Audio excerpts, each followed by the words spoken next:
कई बार तुमने मुझे पूछा है कि किस तरह से स्टडीज एंड जिम को मैनेज किया जा सकता है।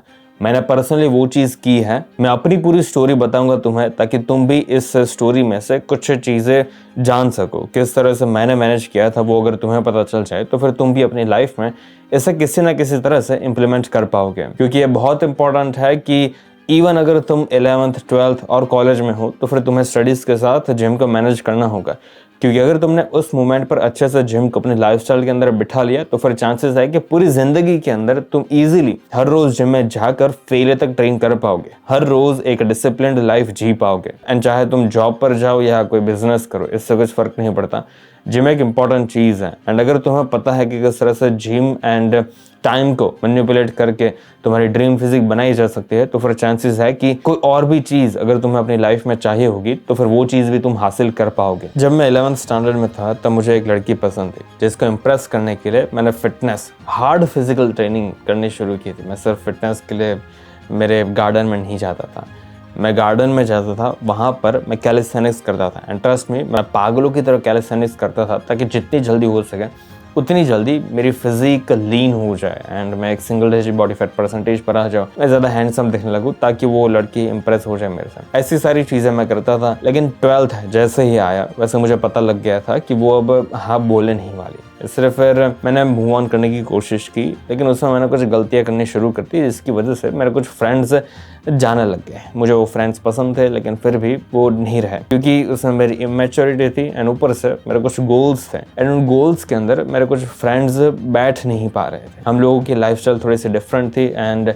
मैं कनेक्ट नहीं कर पा रहा था उन लोगों के साथ, जिसकी वजह से मेरे फ्रेंड्स छूटने लगे। इसलिए फिर 12th स्टैंडर्ड में मेरी जो फिटनेस जर्नी थी वो थोड़ी ज़्यादा एनहेंस हो गई थी। 11th स्टैंडर्ड के अंदर भी मैं हार्ड फिजिकल ट्रेनिंग करता था, लेकिन अब 12th के अंदर चेंज ये आया कि अब मेरे पास थोड़ा ज़्यादा टाइम आने लग गया है। क्योंकि पहले जो टाइम मैं अपने फ्रेंड्स के साथ टाइम स्पेंड करता था वो अब थोड़ा बचने लग गया है 12th स्टैंडर्ड के अंदर। एंड धीरे धीरे करके मैं ज़्यादा नॉलेज भी लेने लग गया यूट्यूब पर से एंड वेबसाइट पर से, ताकि मुझे पता लगे किस तरह से एग्जैक्टली बॉडी बनती है। एंड मैंने जिम जाना शुरू किया एंड धीरे धीरे करके मुझे अच्छी खासी नॉलेज मिलने लगी। मैंने अपने वर्कआउट प्लान एंड अपनी डाइट के अंदर कुछ चेंजेस किए, जिसकी वजह से मेरे जो इम्प्रूवमेंट्स थे वो भी ड्रास्टिकली चेंज होने लग गए। अब ध्यान रखना, इस पूरे टाइम फ्रेम के अंदर मैं स्टडीज़ को इस तरह से देखता था कि मुझे इतना पढ़ना होगा जितना पढ़ने की वजह से मैं पास हो सकूँ एग्ज़ाम के अंदर। एंड जब मैं एग्ज़ाम बोलूँ तो फिर वो फाइनल एग्ज़ाम्स हैं। ऐसा नहीं है कि जो वीकली एग्ज़ाम होती है, मंथली एग्ज़ाम होती है, उसमें मुझे पास होना होगा। उसमें तो मैं फेल ही होता था। लेकिन जो पूरे साल के एंड में या तो फिर 6 महीने के बाद जो एग्जाम्स होती हैं उसके अंदर मैं कोशिश करता था कि मैं पास हो जाऊँ। एंड जैसे तैसे करके मैं पास हो भी जाता था। लेकिन सारी चीज़ें इतनी स्मूथली चलती नहीं है। 12th स्टैंडर्ड में दिक्कत ये आई कि बिकॉज कुछ तो नहीं है यार, मुझे एक लड़की पसंद थी। कुछ क्यों बोल रहा हूँ मैं, मुझे जो लड़की पसंद थी वो बेसिकली मुझे मिली नहीं, जिसकी वजह से मैं एक कबीर सिंह वाले फेज़ में चला गया था। And movies and TV series इस तरह से फ्रेम करती है एक लड़के को कि जब दिल टूटता है तो फिर किस तरह से बिहेव करना है, वैसी सारी चीज़ें मैं भी अनकॉन्शियसली करने लग गया था, जिसकी वजह से मेरी थोड़ी स्मोकिंग हैबिट्स बिल्डअप होने लग गए। अब उस टाइम फ्रेम पर सारी चीज़ें थोड़ी ज़्यादा एनहेंस हो गई थी। स्टडीज़ का प्रेशर भी आ रहा था एंड ऊपर से दिमाग में ये सारी फ्रेंडशिप एंड बहुत सारी रिलेशनशिप वाली चीज़ें भी चल रही थी। एंड बाजू में जिम एंड कंटेंट क्रिएशन भी मैंने करना शुरू किया था। जिम एंड बॉडी बिल्डिंग की नॉलेज तो मैं ले ही रहा था, लेकिन अब मैंने कंटेंट क्रिएट करना भी शुरू कर दिया था। अब कंटेंट क्रिएशन की वजह से एक दिक्कत यह आई कि टाइम थोड़ा ज़्यादा जा रहा था इस पूरी चीज़ के अंदर, जिम वाली फील्ड के अंदर। किसी ना किसी तरह से मुझे ज़्यादा टाइम एक्सट्रैक्ट करना था स्टडीज़ के अंदर से, ताकि मैं उसको कंटेंट क्रिएशन एंड जिम के अंदर डाल सकूं एंड इसके अंदर मैं एक फ्यूचर बना सकूं। क्योंकि 12th स्टैंडर्ड मुझे पता लग गया था कि स्टडीज़ के अंदर मेरा कुछ होने नहीं वाला है, इसलिए कुछ ना कुछ करके मुझे अपना फ्यूचर बनाना होगा इस फिटनेस इंडस्ट्री के अंदर।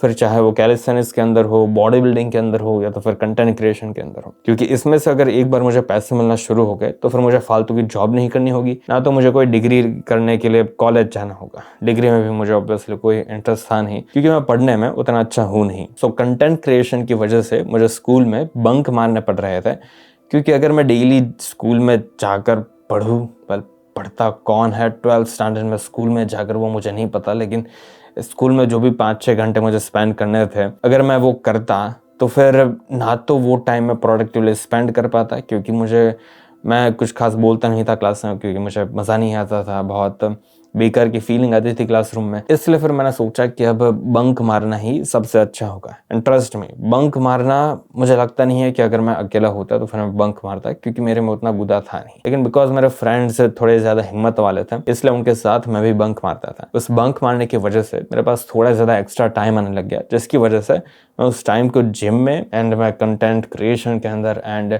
बॉडी बिल्डिंग की इन्फॉर्मेशन लेने के लिए वो टाइम में डालने लग गया। एंड ध्यान रखना, मैं कोई इतना बहुत हाईली प्रोडक्टिव इंसान था नहीं।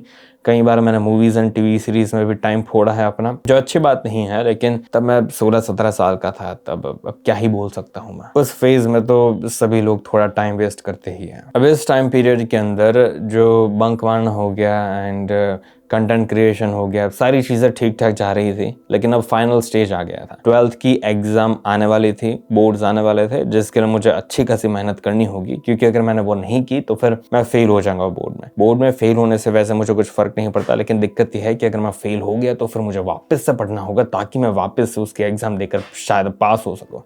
एंड वो चीज़ मेरी ज़िंदगी को थोड़ी ज़्यादा ही मुश्किल बना देती। इसलिए मुझे कोशिश करनी थी कि मैं फर्स्ट अटेम्प्ट में ही 12th की एग्ज़ाम पास कर दूँ। इसलिए फिर मैंने पागलों की तरफ पढ़ना शुरू किया। एटलीस्ट मैं कोशिश की पागलों की तरफ पढ़ने की, लेकिन मैं उस चीज़ को अच्छे से कर नहीं पा रहा था, क्योंकि बहुत मुश्किल था मेरे लिए पढ़ना। अब उसके लिए मैं कर ये रहा था कि मैं सुबह से ही स्कूल में चला जाता था, ताकि मैं स्कूल में जाकर ज़्यादा पढ़ सकूँ।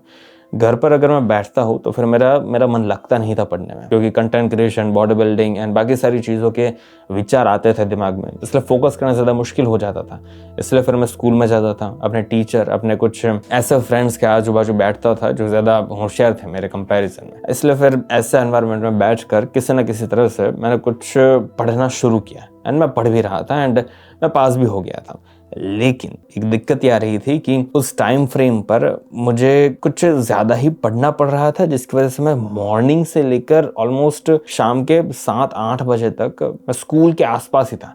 तब एक्स्ट्रा लेक्चर्स भी चल रहे थे, वो एक्स्ट्रा लेक्चर्स शाम को होते थे एंड मेरे पर्सनल एक्स्ट्रा लेक्चर्स मॉर्निंग में होते थे। इसलिए फिर इस तरह से कुछ ज़्यादा ही टाइम स्कूल में जा रहा था, लेकिन फिर मैं शेक बनाकर स्कूल में जाता था, इसलिए स्कूल से डायरेक्टली मैं वापस से जिम में जा सकूं, एंड फिर रात को मैं बहुत लेट घर पे आता था। तो इस तरह से मैंने जिम एंड स्टडीज़ को मैनेज किया था। अब मैं मानता हूँ कि बंक मारना एंड हर रोज़ स्कूल ना जाना, ऐसी सारी चीज़ें हर कोई नहीं कर सकता, लेकिन एक चीज़ है जो तुम कर सकते हो, वो ये है कि अगर तुम्हारा स्कूल है, अगर तुम्हारे एग्जाम्स आ रहे हैं, तो फिर कोशिश करो कि स्कूल से डायरेक्टली तुम जिम में चले जाओ, ताकि वो जो स्कूल से घर आकर जो भी तुम घर बैठकर टीवी देखते हो, यूट्यूब देखते हो, लोगों के साथ बातचीत करते हो, उन सारी चीज़ों में जो टाइम फोड़ते हो आप, वो फूटना बंद हो जाए एंड उसको भी आप प्रोडक्टिवली यूज़ कर सको। अब अल्टीमेट विलन आ गया था।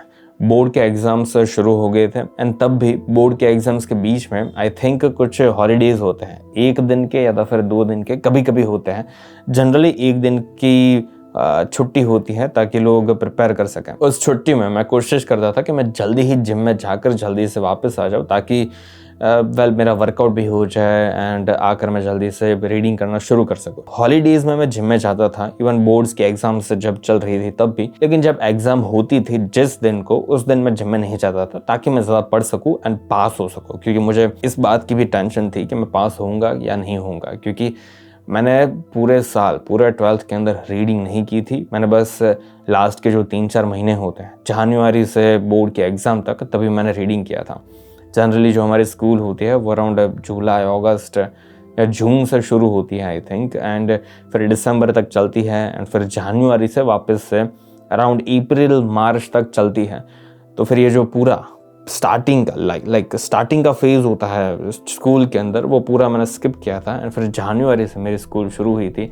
जनवरी, फरवरी, मार्च एंड अप्रैल, ये 3-4 महीने ही मैंने रीडिंग की थी थोड़ी सी, इसलिए मुझे थोड़ी टेंशन थी कि मैं पास होऊंगा या नहीं होऊंगा। लेकिन जैसा तैसा करके मैं पास तो हो गया, लेकिन इस पूरे फेज़ के अंदर जिस तरह से मैंने जिम को मैनेज किया था, वो बहुत पसंद है मुझे।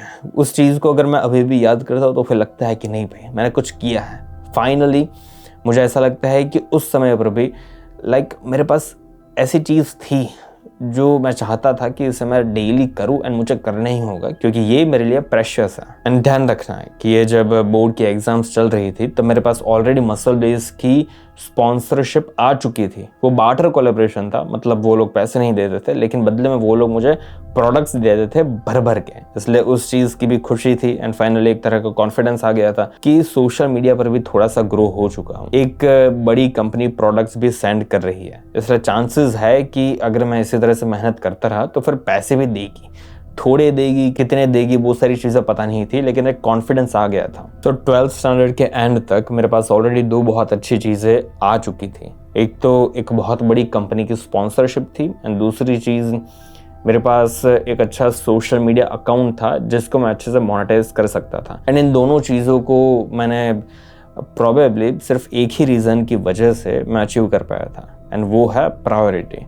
मुझे पता था कि 11th स्टैंडर्ड से ही स्टडीज़ में मैं उतना अच्छा हूँ नहीं, इसलिए कुछ ना कुछ करके मुझे ज़्यादा टाइम जिम को देना होगा ताकि मैं इस चीज़ के अंदर अपना फ्यूचर बना सकूँ। एंड मेरे लिए बिकॉज जिम एक ज़्यादा इंपॉर्टेंट चीज़ थी एंड स्टडीज़ दूसरे नंबर पर आती थी, इसलिए मैं स्कूल को स्किप करके जिम के ऊपर ध्यान दे सकता था। लेकिन अगर तुम्हें नहीं पता कि तुम्हारे लिए ज़्यादा इंपॉर्टेंट स्टडीज़ है या जिम है तो फिर ये तुम्हारे लिए ज़्यादा दिक्कत दे सकता है। अगर तुम्हें ऐसा लगता है कि स्टडीज़ ज़्यादा इंपॉर्टेंट है क्योंकि कॉलेज में जाकर एक अच्छी डिग्री लेनी चाहिए, एक अच्छी कॉलेज में जाना चाहिए, कॉलेज में जाकर तुम्हें और भी अलग अलग तरह की जो भी एग्ज़ाम्स होती है उसको क्लियर करना है, कुछ IPS जैसी चीज़ बनना है जिसके लिए बहुत पढ़ना पड़ता है, तो फिर हाँ, तो फिर तुम्हें जिम को सेक्रीफाइस करना होगा।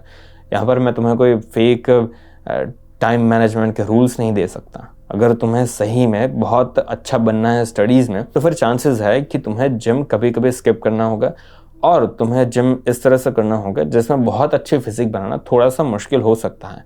स्टार्टिंग के दिनों में तुम्हें स्टडीज़ के ऊपर फोकस करना होगा क्योंकि तुम्हारा गोल ही ऐसा है। अब मेरा गोल जिम के रिलेटेड था, इसलिए मैं उस फील्ड के अंदर जितनी भी अच्छी अच्छी चीज़ें थी वो मैं गेन कर पाए क्योंकि वो मेरे लिए प्रायोरिटी थी। अगर तुम्हारे लिए भी जिम प्रायोरिटी है तो फिर तुम्हें भी मेरे जैसे स्ट्रगल्स करने होंगे। एंड अगर स्टडीज़ प्रायोरिटी है तो फिर जिम को थोड़ी देर के लिए साइड में रखो या तो फिर जिम को थोड़ा कम टाइम देना। हाँ, इसमें एक और चीज़ आ जाती है कि अगर तुम्हारे पेरेंट्स थोड़े से फ्री है तो फिर तुम्हें मदद मिलेगी कि भाई जिम में जाना है तो फिर पैसे दे देंगे, अगर तुम्हें कैलिस्थेनिक्स करना है, होम वर्कआउट करना है तो फिर वो सारी चीज़ें एक फ्री पेरेंट्स होते हैं तो फिर उन लोगों के साथ हो जाता है। लेकिन अगर तुम्हारे पेरेंट्स थोड़े से स्ट्रिक्ट है जिसकी वजह से तुम्हें स्टडीज़ के ऊपर कंपलसरी ज़्यादा ध्यान देना ही पड़ेगा तो फिर हाँ, तो फिर तुम्हें स्टडीज़ को थोड़ी ज़्यादा प्रायोरिटी देनी होगी ताकि तुम सारी एग्जाम्स में इजीली पास हो जाओ। अगर पास नहीं होगे एंड तुम्हारी ज़िंदगी ज़्यादा मुश्किल हो जाएगी तो फिर जिम को ज़्यादा ऊपर मत रखना क्योंकि तुम्हारे पेरेंट्स स्ट्रिक्ट है एंड अभी तुम इतना काबिल हुए नहीं हो कि अपना पैरों के ऊपर खड़े हो सको, ना तो तुम्हारे पास कुछ पैसे हैं, इसलिए वो जो बोलते हैं वो तुम्हें मानना होगा, वो करना होगा अभी के लिए एटलीस्ट। इसलिए स्टडीज़ के ऊपर अच्छे से ध्यान देना, अगर तुम्हें ना भी देना हो तो भी उससे कुछ फ़र्क नहीं पड़ता क्योंकि अभी तुम इतने स्ट्रांग हो नहीं। अगर तुम्हारे पास ताकत नहीं है कुछ करने की तो फिर दूसरे लोग जो बोल रहे हैं, दूसरे बड़े लोग जो बोल रहे हैं वो अभी के लिए तुम्हें करना ही होगा, तुम्हारे पास और कोई ऑप्शन नहीं है। इसलिए स्कूल में जाओ, अच्छे से पढ़ो एंड हर एक एग्ज़ाम में पास हो जाना एंड फिर अगर फ्री टाइम मिले तो फिर जिम जा सकते हो। एंड अगर तुम्हारे पेरेंट्स कुछ ज़्यादा ही स्ट्रिक्ट है, अगर तुमने और कोई भी चीज़ की तो फिर चांसेस है कि वो तुम्हें गालियाँ देंगे, तुम्हें मारेंगे, ऐसा कोई सीन है, कुछ ज़्यादा ही स्ट्रिक्ट है तो फिर जिम को बिल्कुल ही भूल जाओ। कैलिस्थेनिक्स, होम वर्कआउट कोई भी चीज़ करने की ज़रूरत नहीं है। होम वर्कआउट हाँ, अगर वो लोग पुशअप्स के लिए, पुलअप्स के लिए लाइक उनको क्या ही फ़र्क पड़ सकता है कि अगर तुम्हारे रूम के अंदर अगर थोड़े पुशअप्स मारो तो फिर शायद उनको कुछ फ़र्क नहीं पड़ेगा। लेकिन अगर उस चीज़ से भी फ़र्क पड़ता है तो फिर मैं बोल रहा हूँ कि मत करो, सिर्फ स्टडीज़ के ऊपर ध्यान दो एंड ये जानने की कोशिश करो कि किस तरह से तुम ज़्यादा से ज़्यादा पैसे कमा सकते हो। एक बार तुम पैसे कमाने लगोगे उसके बाद वो तुम्हें ज़्यादा दबाने की कोशिश नहीं कर पाएंगे क्योंकि एक बार तुम्हारे पास पैसे आ जाए तो फिर वो लोग ज़्यादा बोलेंगे नहीं, वो लोग ज़्यादा बोल भी नहीं पाएंगे। इसलिए तुम्हें अभी के लिए अपना जो भी एम्बिशंस है उसको सेक्रीफाइस करना होगा एंड स्टडीज़ के ऊपर ध्यान देना ही होगा।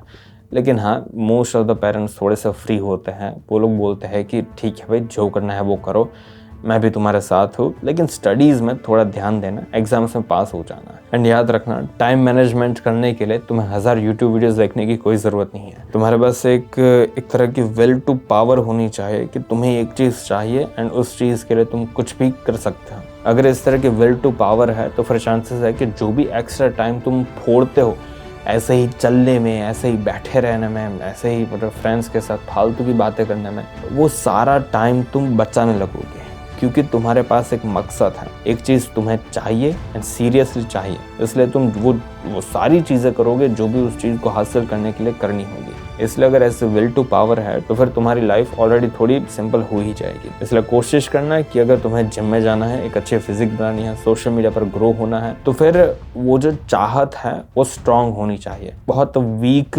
अचीवमेंट के एम्बिशंस मत रखना। आज के लिए इतना है।